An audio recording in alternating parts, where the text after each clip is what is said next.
Olá, tudo bem? Esse é mais um vídeo que visa ensinar técnicas de estatística e de psicometria a partir da utilização de softwares. Esse vídeo ele é a continuação ipsiliteris do vídeo anterior que fala sobre algumas rotinas clássicas em psicometria utilizando o SPSS. Eu fiz aqui esse arquivo e nesse arquivo no vídeo anterior, em vez de R era SPSS e eu mostrei passo a passo como fazer cada uma desses itens aqui no SPSS. Agora eu vou fazer a mesma coisa utilizando o R. Eu já cliquei aqui para abrir o R, o meu R vocês vão reparar que ele é um pouco modificado, eu estou utilizando o RStudio, que é uma espécie de interface mais facilitada para o R. Essa interface mais facilitada para o R é fundamental, uma vez que o R puro ele é chatinho de mexer, ele é feio de mexer. Bom, esse aqui é o RStudio, aqui eu já tenho algumas coisas que eu utilizei antes, eu vou remover essas coisas todas. Eu posso simplesmente clicar nessa vassourinha aqui, ou eu posso remover dessa maneira aqui, utilizando um comando. O R, vocês vão reparar que ele é um programa modular. Um programa modular significa que ele aceita módulos, ele aceita arquivos de extensão de outras pessoas. Então, se tem uma pessoa que trabalha com psicometria, por exemplo, como eu vou utilizar alguns pacotes como o Psy, que me dá diversas rotinas em psicometria. Se tem pessoas que trabalham com gráficos, eles vão utilizar outros pacotes que trabalham com gráficos. Se eu sou da epidemiologia, eu vou utilizar pacotes que trabalham, por exemplo, criando curvas de sensibilidade, especificidade e por aí vai. Essa carinha do RStudio, eu vou fechar isso aqui tudo como se eu tivesse do zero, não vou salvar nada. Ao abrir o RStudio, essa é a cara dele. E uma das coisas que a gente sempre faz quando a gente trabalha no RStudio é sempre pedir um RScript, porque isso vai salvar o nosso passo a passo daquilo que a gente estiver fazendo. Bom, esse daqui é o RStudio e esse daqui é o que a gente está se baseando enquanto inspiração. Esse daqui é o manual do AD, não vou mostrar o manual do AD uma vez que esses daqui são os direitos autorais da pessoa. Beleza, mas nessa parte aqui do AD tem os estudos psicométricos e o que eu vou fazer diretamente é repetir passo a passo do que a autora fez na validação desse instrumento, mas eu vou fazer isso com o meu banco de dados e sem esse compromisso de validar um instrumento, mas sim de mostrar como isso é feito num software chamado R, que é gratuito. Bom, o R é difícil nesse primeiro momento. A gente vai deixá-lo mais amigável com uma livraria chamada RCommander. Para pedir uma livraria eu vou digitar aqui Library, vou apertar o Tab, ele já vai me dar o que eu quero, RCM, está aqui o que eu quero. Ctrl Enter, ele vai rodar essa livraria e ele vai carregar todos os pacotes que são para a livraria, todos os pacotes são complementares à livraria e vai deixá-lo desta forma. Esse aqui é o RCommander, eu vou pedir aqui os dados que eu quero. No caso, foi importado o SPSS, eu vou chamar de dataset, não tem nenhum problema. Ele vai abrir a janelinha aqui do Windows e lembrando, se eu estiver falando muito rápido, você volta nos vídeos anteriores e você vê passo a passo do que eu estou fazendo. Os vídeos anteriores eles servem justamente para esclarecer de uma maneira mais alentecida, mais bradilálica, aquilo que eu estou fazendo agora. Bom, o banco de dados que eu abri no tutorial passado é esse banco de dados, que é de uma pesquisa realizada em Portugal, Espanha e aqui na PUC-Rio, que avaliou diversas pessoas para saber se eles estavam com algum uso problemático na internet, se eles cometiam algum tipo de agressão online. Puxou, aqui está meu dataset. Se eu mandar ele dar uma atualizada, ele vai mostrar o meu dataset e vai mostrar também quais são as variáveis. Eu tenho 1957 observações em 99 variáveis. É a mesma coisa que o SPSS, daqui não muda. E aqui no meu RCommander eu tenho toda uma interface mais amigável do tipo point and click para lidar com essas variáveis. Bom, aquela primeira coisa que a gente fez, a gente vai fazer também. No SPSS a gente explorou os dados. Vamos explorar os dados, né? Primeiro eu quero dar uma olhada na carinha dessas variáveis, então tem o country, o ID do questionário, o nome da pessoa, a escolaridade, a data que ela foi aplicada e por aí vai. Beleza, eu posso pedir também um resumo. Ele vai falar que eu tenho 99 variáveis, ele meio que vai falar, olha, você quer mesmo fazer esse resumo das 99 variáveis? Quero. Beleza. Aqui é simplesmente uma interface de comandos e aqui é uma interface de display. Então ele vai mostrar cada uma das variáveis, eu vou pegar aqui como exemplo, por exemplo, série 8. A gente tem 4 opções no série 8, nós temos 5 dados faltantes nesse série 8. Ou vou pegar o curso que a pessoa, o ano. Temos o mínimo, temos a mediana, temos o máximo. Vamos lembrar que isso tudo é relacionado ao nível de medida. Se é sexo, não tem nada a ver pedir mediana para sexo ou média para sexo. Mas aqui eu consigo saber que eu tenho 319 casos omissos, casos faltantes. Eu posso tanto pedir esse resumo para esse meu banco de dados grandão, quanto para uma ou outra variável que eu vou eleger. Por exemplo, da mesma forma que eu fiz no SPSS elegendo a idade, eu vou fazer a mesma coisa no R e pedindo média de desvio padrão, deixando os quantis como eles estão aqui. Quando eu der OK, ele vai rodar lá embaixinho aquilo que eu acabei de pedir. Vou dar um zoom. Aquilo que eu acabei de pedir para a idade. Ó. A média da idade desses 3 países foi 21. O desvio padrão foi 3.82, 3.83 na verdade, aqui é o intervalo interquartil. E por aí vai. Temos 28 dados faltantes e 1.929 pessoas entrevistadas. Opa, pronto. Eu também consigo fazer com que isso seja apresentado em formato de gráfico. Gráfico é uma excelente pedida se você vai publicar algum artigo. Os gráficos, e se você também vai apresentar algum artigo em algum congresso. O gráfico facilita a visualização do leitor, principalmente quando o leitor é leigo. E o gráfico também nos ajuda a fazer alguns testes de hipóteses quando a gente utiliza o erro padrão, que nos dá um ponto legal. Não dá para confiar só nos gráficos, mas o gráfico nos ajuda bastante. Melhor com gráfico do que sem gráfico, sabemos disso. Bom, vou pedir a idade e quando o R Commander importou esse meu banco de dados, ele já reconheceu algumas variáveis como qualitativas.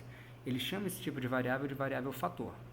Aqui ele está chamando de grupos, e aqui nos grupos eu vou pedir, olha só, a idade, ele reconhece errado algumas coisas, a gente pode modificar, e eu vou pedir a idade por cada um dos países, country.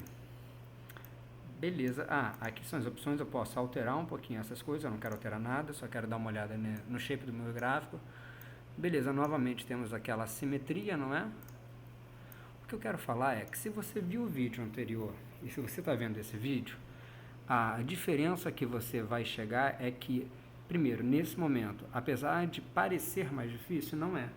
E depois é tudo gratuito, né? Você está utilizando um software sem pagar absolutamente nada, você está contribuindo para que a gente aprimore a estatística e você está difundindo esse tipo de iniciativa que é muito interessante. Bom, nós temos um histograma separado por cada um dos países, Espanha, Portugal e Brasil. Eu vou fechar. Isso daqui é aquela primeira parte, da mesma forma que eu fiz no SPSS, explorando os dados, eu estou fazendo agora no R, e eu preciso agora dividir o meu banco de dados. Bom, esse meu banco de dados, se vocês repararem, tem 1957 variáveis, observações, eu tenho os 3 países aqui compiladinhos nesse meu banco de dados. Eu quero deixar somente o Brasil. Aqui no meu banco de dados ativos, eu posso criar um subconjunto. Bom, esse subconjunto ele vai me dar essa janelinha, e eu preciso, é a única vez que eu vou digitar alguma coisa, eu vou pedir country igual a Brasil. Eu falei para vocês no vídeo anterior que a gente sempre trabalha em inglês, porque isso é compartilhado, né? Então eu vou deixar todas as variáveis, country igual Brasil, igual Brasil. Isso é simples, não precisa estudar programação para conseguir fazer isso. Se estudar é bom, mas se não estudar, copia e cola. Ele vai sobrescrever, não me importo com isso, tudo bem, ele vai diminuir. Beleza, repara só, quando eu atualizar aqui meu banco de dados, agora tem 315 observações, que é justamente o N do Brasil. Estou trabalhando agora somente com os dados do Brasil, então se eu tivesse que marcar um check, já fiz isso, já dividi o arquivo cria um novo banco de dados e posso agora começar a trabalhar com a minha psicometria clássica. Antigamente, psicometria clássica significava somar. Acreditava-se que cada um dos itens de um instrumento eles explicavam exatamente de forma igual aquele traço latente, aquele θ daquele resultado do instrumento. Bom, se eu quisesse fazer isso com um R Commander, está aqui, eu tenho os dados, eu posso, nesse meu banco de dados ativos, criar uma nova variável. Aqui, computar uma nova variável. Essa minha nova variável eu poderia chamar de soma. Eu estou trabalhando só com inventário de depressão de Beck, tá bom? A soma do BDI, e nessa expressão para computar, eu vou somar 1 mais 2 mais 3 mais 4 de cada um dos itens do BDI. Então, 1, cadê o mais 2, mais 3, e por aí vai. Eu não vou fazer isso, porque eu já fiz isso. Mas isso daqui é o caminho das pedras para que você consiga fazer a mesma coisa, tá bom? Vou cancelar, porque quando eu der uma olhada no banco de dados, você vai reparar que nele já tem a mesma coisa. Cada uma das linhas é uma observação, cada uma das colunas é uma variável. Aqui eu já tenho a minha variável chamada soma BDI. Tem o soma BY, soma BDI, a gente utilizou diversos instrumentos aqui, soma BDI. Cada uma dessas pessoas já teve os seus itens somados. Vou fechar, beleza. Então aqui nesse primeiro momento, soma total dos itens, feito. Consistência interna. Duas palavrinhas são fundamentais em psicometria. Vou até escrever aqui. Palavrinha é validade. Outra palavrinha é precisão. É o seguinte, a validade ela é totalmente diferente da precisão. A validade é a resposta à pergunta, será que esse meu instrumento mede aquilo para qual ele foi criado? Será que o inventário de depressão mede depressão? Precisão é uma balança. Se eu subir nessa balança na terça e na quarta, ela vai dar o mesmo resultado se eu não alterei nada? Precisão é isso, é a capacidade que o instrumento tem de manter a sua consistência interna em relação à sua medida.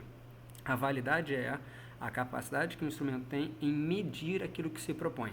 São duas coisas totalmente diferentes. Eu posso te falar que em matemática nós temos uma boa precisão, mas em psicologia a nossa validade ainda está muito aquém daquilo que a gente queria. A gente tem vários instrumentos que não medem bem aquilo que a gente queria, medem mais ou menos. Vou fechar aqui e agora eu quero, aqui nas minhas estatísticas eu tenho diversas coisas, uma delas é a análise dimensional. O primeiro ponto é a confiabilidade da escala. E como eu falei lá no SPSS, não adianta agora eu colocar somente o somatório. Eu preciso colocar cada um dos itens que eu quero e um alerta. O SPSS ele permite algumas opções em relação à confiabilidade. O R Commander ele só vai considerar a confiabilidade a partir do alfa de Cronbach. Tem um vídeo explicando como chegar nesse resultado do alfa de Cronbach. E tem um pacote para o R chamado Psy, tem diversos pacotes para o R, para quem trabalha com psicometria. Tem um pacote chamado Psy que ele permite também fazer essa precisão a partir de outras medidas. Nesse momento eu vou considerar somente o alfa de Cronbach, é a mais clássica e a mais criticada também. E lembrando que o nosso ponto de corte é ponto 7, nós já sabemos o resultado desse instrumento, porque nós já fizemos isso no SPSS, os resultados não modificam. Lembrando que não adianta eu selecionar o somatório, eu tenho que ir item a item de cada um dos itens do instrumento, vou dar OK. Lá embaixo ele rodou para cada um dos itens, olha só, o meu alfa, de que eu quero esse aqui. O meu alfa, ele foi 0,88 ou 0,89 se for padronizado. Qualquer uma dessas duas medidas eu provavelmente utilizaria a primeira. Qualquer uma dessas duas medidas ela está me dizendo o seguinte: a sua balança ela é precisa. Se você subir hoje aparecer 60, amanhã vai aparecer 59,5, 60,5, não vai chegar a um desvio padrão. É isso que esse meu coeficiente de precisão está falando. É preciso, você pode falar, mas é válido? Não sei. E uma das primeiras formas que nós temos de ver validade é justamente uma validade do tipo data-driven, é deixar com que os dados se comportem por eles mesmos. Antigamente era chamado de validade fatorial, é isso que eu vou fazer agora. Aqui eu tenho meu R, e eu estou fazendo isso sem nenhuma outra livraria, eu só estou com o R Commander. Eu poderia fazer isso a partir do Psy, que me daria uma miríade de novas opções. Estatísticas, análise dimensional, análise fatorial. Aqui ele já dá uma coisa interessante, ele mostra de forma separada uma análise de componentes principais e uma análise fatorial. A análise de componentes principais e a análise fatorial são coisas diferentes. Apesar de muito próximas, são cálculos diferentes. O resultado é muito similar, mas é bom ele separar porque o SPSS induz ao erro. Vamos lá, análise fatorial. Eu quero dos 21 itens do BDI. Vou marcar aqui os 21 itens. Lembra, mesma coisa, não adianta somente pegar o somatório, ele não vai entender. Nesse tipo de psicometria, cada um dos itens é chamado de variável independente, enquanto o somatório deles todos é chamado de variável dependente. É assim que funciona. Pedindo uma rotação ortogonal, parto do princípio que as dimensões / fatores são coisas diferentes. E eu não vou marcar nenhuma dessas opções super clássicas que a gente quase não mais utiliza. Beleza, está aqui.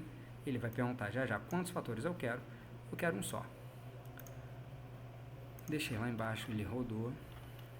Aqui ele vai ter a variância explicada, 27. E aqui ele vai ter cada um dos fatores e as cargas, loading significa carga fatorial de cada um desses itens. Com TRI isso vai ser um pouquinho diferente os resultados, mas nesse momento esses resultados eles são equiparáveis aos resultados do SPSS. Eu tenho um instrumento, esse aqui é o melhor dos mundos, quando em psicologia nós temos um instrumento unidimensional, só tem uma dimensão sendo avaliada por aquele instrumento. Isso é quase que fairy tales, isso é conto de fadas, mas dá para entender, né? O nosso p-valor foi menor do que 0,05, então a gente rejeitou a hipótese nula, o que está bom, e nesse momento a gente acabou de rodar essa parte de análise de dimensão, análise fatorial. Isso daqui é equivalente àquilo que eu fiz no SPSS, e agora falta eu fazer esses pontos de corte. Bom, eu tenho somente selecionado aqui os dados do Brasil. Eu quero saber se esses dados do Brasil são normais ou não são normais. Se são normais, elas seguem uma normal média, desvio padrão, e eu tenho que utilizar alguns testes inferenciais. Se não são normais, eu preciso utilizar outros testes inferenciais. Aqui na minha estatística, ele já me permite fazer um teste de normalidade. Não sei se vocês lembram, mas eu falei que o Kolmogorov e o Smirnov, que é um dos outputs que o SPSS faz e nos permite ver, ele é meio que peça de museu. O Shapiro-Wilk, ele é o mais utilizado hoje em dia. Bom, isso é muito simples, porque um teste de normalidade que ele faz é ver como está a minha simetria e a minha kurtose. Bom, aqui eu vou pedir um Shapiro-Wilk, lembrando que a normalidade não é em cima de cada um dos itens, mas é em cima da minha VD. A minha VD no BDI é a soma do BDI. E aqui embaixo é o meu display. Tem que saber ler um pouquinho esse display.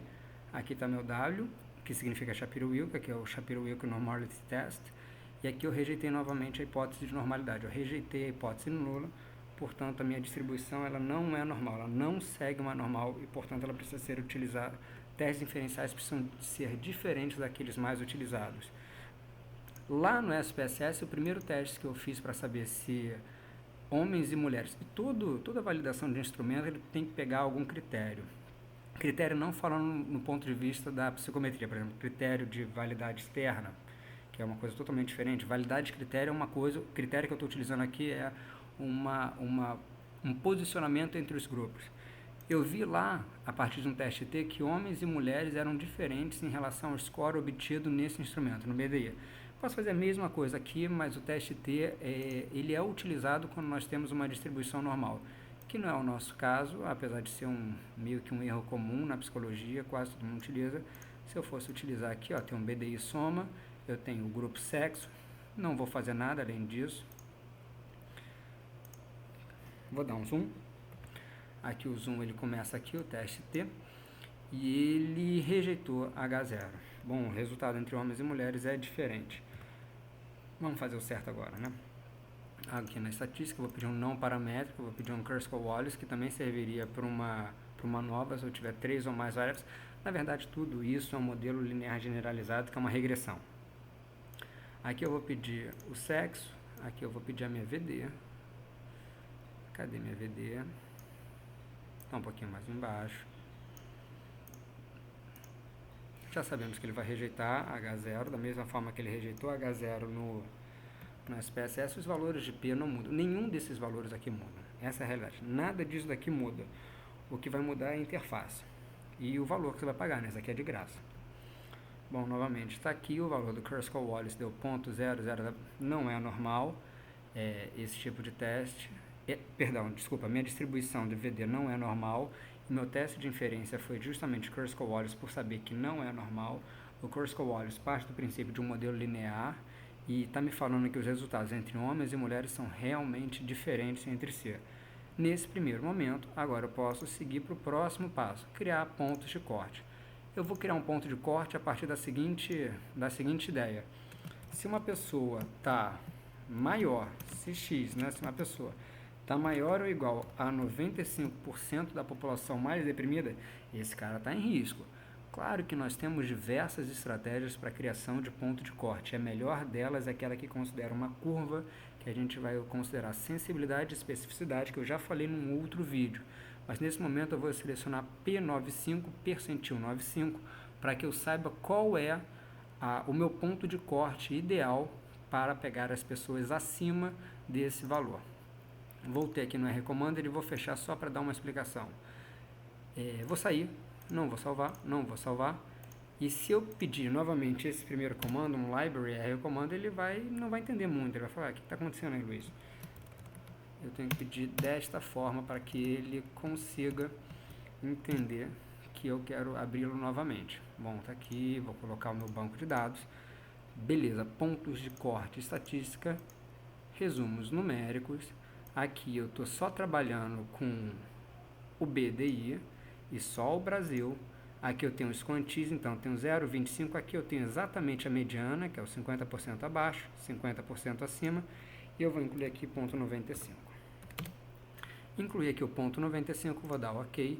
E para os dois públicos, homens e mulheres, eu sei que a média foi essa.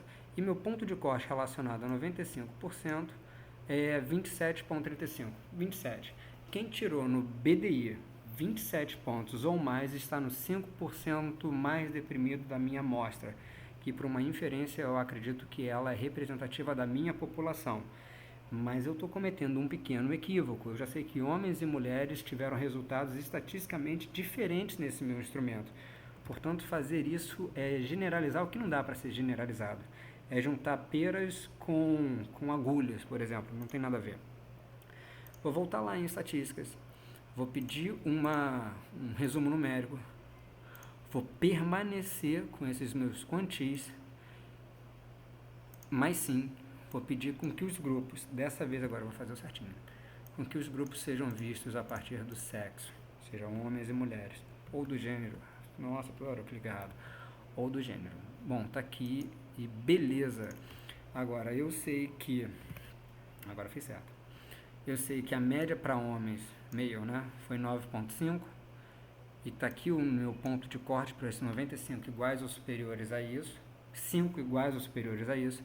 Eu sei que a minha média para mulheres foi maior e é estatisticamente diferente da média dos homens. E eu sei que o meu ponto de corte é 28. Se eu tivesse colocado nessa maneira aqui, eu poderia ter muitos falsos positivos ou falsos negativos. É o que a gente não quer e eu também não vou entrar nesse assunto agora. Mas nesse momento está faltando eu falar sobre psicometria contemporânea, que a gente faria a partir de dois outros pacotes. O MIRT, o EIRT, o análise de hash e o PSI. E tem vários, o Lavan e por aí vai. Não vou fazer isso agora, eu vou fazer no próximo vídeo. A minha intenção foi rodar a mesma coisa que eu fiz no SPSS. Agora aqui no R, lembrando que esse daqui é a carinha do R com o RStudio. Isso daqui é o R-Commander, que permite fazer uma série de outras opções. Uma série de outras opções que vai nos facilitar bastante. Não sei se eu comentei para vocês, mas uma das formas que a gente tem para saber se tem uma diferença em relação aos resultados dos grupos é nos próprios gráficos. Os gráficos eles nos permitem a ter uma lógica bastante interessante. Não dá para confiar totalmente nos gráficos, mas dá para mostrar nos gráficos se há ou não há diferença entre os grupos. E aqui está uma das formas de mostrar o que é muito interessante. Quem tem depressão mínima, quem tem depressão leve, quem tem depressão moderada, a partir do sexo e a partir do instrumento, que foi o BDI. Bom, com isso, a gente encerra mais um dos vídeos que visam ensinar técnicas de estatística e psicometria a partir da utilização de softwares. Esses vídeos todos são oferecimento do IBNEC, do IBNeuro e da Nova. Esses resultados todos, esses arquivos todos estão no meu site, no site da Nova. Novamente, eu falo que eu não sei se vou publicar isso ou não pelas revistas de psicologia, uma vez que os caras não querem somente os números, mas sim o que os números querem falar. Algo quase que metafísico para quem trabalha com estatística. Um forte abraço para vocês e até o próximo.